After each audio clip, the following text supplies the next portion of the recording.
여러분 안녕하세요. 11월 학력평가 수학 해설을 맡은 김현준입니다. 자, 오늘 총평을 좀 해보려고 해요. 일단 시험 보느라 너무 고생 많았지. 머리를 엄청나게 썼을 거야. 그래서 좀 당이 좀 떨어지지 않았어? 나는 예전에 시험 봤을 때 초콜릿을 엄청 먹었던 것 같아. 당이 많이 떨어져서 코코아나 뭐 초콜릿 같은 거. 자, 오늘 시험 한번 가볍게 얘기해보자고. 이제 본격적으로 문제풀이 들어가기 전에 자, 가볍게.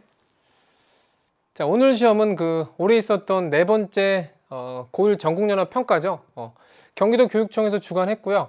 그리고 시험 범위를 보면 사실상 4월달 시험은 어때? 중학교 내용을 그냥 본 거잖아. 그러니까 진정한 고1 시험이라 할 수 없고, 그리고 6월달에도 뭐 1학기 내용만 다룬 거니까 약간 좀 반쪽짜리 시험. 이제 9월달부터 조금씩 범위가 확장됐고요. 이제 이번에 봤었던 11월 18 시험은 여전히 뭐 모든 범위가 포함되진 않았지만 가장 많은 범위를 포함하고 있었다, 이렇게 얘기할 수 있어. 근데 범위가 많으면 장점과 단점이 있지. 장점이 뭘까? 그러니까 지금 문제를 낼 단원들이 되게 많은 거잖아. 그래서 각각의 단원들에서 핵심적인 그런 문제들을 출제하다 보면 고난도 문제를 아무래도 좀 덜 내게 돼. 왜냐하면 고난도 문제 아니어도 낼 것들이 너무 많으니까. 근데 범위가 좁으면 어때요? 범위가 좁으면 뭐 기본 문제들 더 이상 낼 게 없기 때문에 오히려 우리의 지식보다는 사고력 위주의 초고난도 문제가 나올 수도 있다. 그래서 이번 시험은 뭐 기존에 있었던 시험보다는 어떤 사고력이나 그런 생각한 힘보다는 각 단원에서 핵심적인 내용들의 지식을 물어보는 문제가 좀 많았다. 그래서 체감적으로 좀 쉬웠을 수도 있어. 그러나 이제 벼락치기 공부를 평소에 하는 친구들은 기억이 가물가물해서 알 듯 말 듯 좀 괴로웠을 거야. 그런 장단점이 있지. 자, 오늘 강의는 총 3부에 걸쳐서 진행이 되고, 이제 영란쌤이 1부에서 1번부터 15번까지, 그리고 선생님이 16번부터 21번까지, 그리고 3부는 영란쌤이 22번부터 30번까지. 그래서 쌤들이 막 바뀌니까 조금 더 다이나믹하게 그렇게 강의를 들을 수 있을 거야. 자, 오늘 나왔었던 문항들 좀 분류해보면 일단 크게 대단원은 다항식, 그리고 방정식과 부등식, 그리고 도형의 방정식, 집합과 명제, 이 네 가지 대단원에서 출제된 것을 확인할 수 있다. 근데 문제 개수를 보면 알겠지만 도형의 방정식 8개 총, 집합과 명제는 5개. 그러니까 신입생이지. 처음으로 이제 학력평가에 등장한 그런 대단원이죠. 그리고 다항식은 6개, 방정식과 부등식은 11개. 그러니까 이 문제 개수만 보더라도 고1 수학에서 방정식과 부등식이 차지하고 있는 그런 위상을 좀 확인할 수 있겠지. 여기 너무나 중요하다. 그러니까 다른 어떤 단원보다 열심히 공부해야겠죠. 그래서 30번 문제도 이제 방정식과 부등식에서 나왔어. 2차 함수에서. 그러니까 1학년 수학에서 방정식과 부등식이 제일 중요하고 그 안에서도 2차 함수가 꽃이 아닐까 그런 생각을 많이들 했는데 30번에서 2차 함수 문제가 나왔네.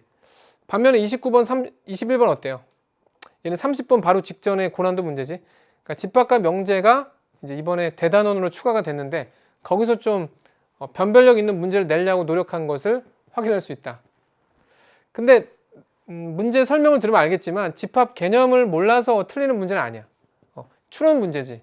그러니까 집합 개념을 몰라서 틀리는 것이 아니라 생각한 힘이 충분하지 않다면, 그런 연습들을 평소에 하지 않았다면 좀 맞추기 힘든 그런 문제가 나왔던 것 같아. 대신에 항상 우리의 발목을 잡았던 도형, 기하에서는 좀 아주 어려운 문제들은 좀 덜 나온 것을 확인할 수 있지. 자, 그럼 오늘의 주요 문제들 몇 개를 한번 볼게. 너무 자세하게 말할 수 없겠지. 왜냐하면 나중에 설명을 해야 되니까. 자, 오늘의 19번 문제를 보면 자, 그림과 같이, 그러니까 그림을 주어주는 걸 알 수 있겠지.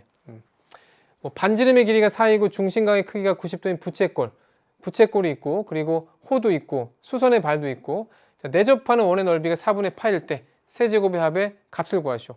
자, 여기서 우리가 주목할 것은 내접하는 원이야. 그러니까 내접과 외접 같은 경우는 우리가 항상 많이 풀어봐야지 시험 때 자연스럽게 나올 수가 있어. 그러니까 이렇게 생각할 수 있어.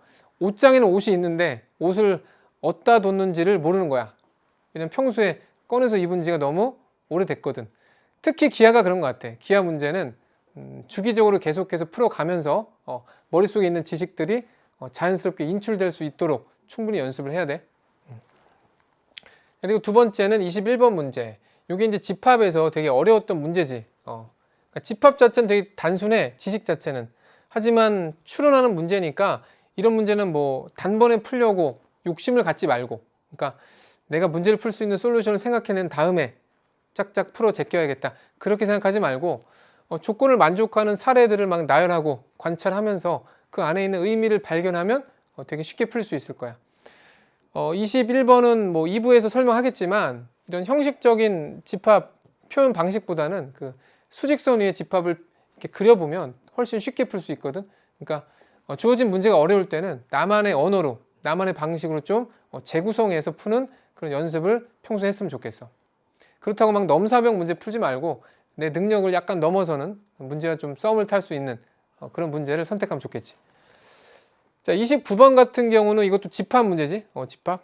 근데 이 문제 같은 경우는 주어진 데이터를 어떤 표로 정리해서 나열하는 전략이 되게 필요해. 이게 무슨 말이냐면 조건을 만족하는 대상들을 이렇게 잘 표로 나타내면 그것들의 패턴이 좀 보이거든. 어떻게 문제를 풀어야겠다, 그런 정보 안에 담겨있는 의미들이 좀 보이거든. 그래서 그런 연습이 필요한 그런 문제인데, 자세한 건 이제 3부에서 영란쌤이 설명할 거야. 자, 오늘 그 30번 문제, 최고의 끝판왕 문제는 2차 함수와 1차 함수, 그러니까 사실상 2차 함수 문제라고 알 수 있지. 2차 함수 같은 경우는 그 대칭성, 꼭지점, 그런 핵심적인 내용도 중요하지만 이 문제를 보면 0부터 4까지의 그런 정수 A라고 했잖아. 그럼 경우가 몇 가지야? 뭐 0일 때부터 4일 때까지 5가지 경우가 있지. 그래서 이럴 때는 경우가 너무 많아요. 뭐 단번에 풀리는 좋은 방법은 없나요? 30번 문제를 많이 경험해 본 사람은 알겠지만 30번은 충분히 시간이 들고, 이렇게 경우가 5가지 있는 경우는 준수한 거야. 직접 우리가 해볼 것을 요구하는 거라고. 그래서 직접 경우를 나눠서 검증해 보는 그런 과정이 필요한 문제였던 것 같아. 이렇게 해서 오늘의 주요 문제들 좀 짚어봤고 강의를 통해서 좀 자세하게 설명해 볼게. 이게 되게 중요한데, 이제 학생들이 그런 질문을 해. 왜냐하면 선생님, 오답 노트 만들어야 돼요? 이번에 모의고사 봤잖아요. 오답 노트 만들어야 돼요?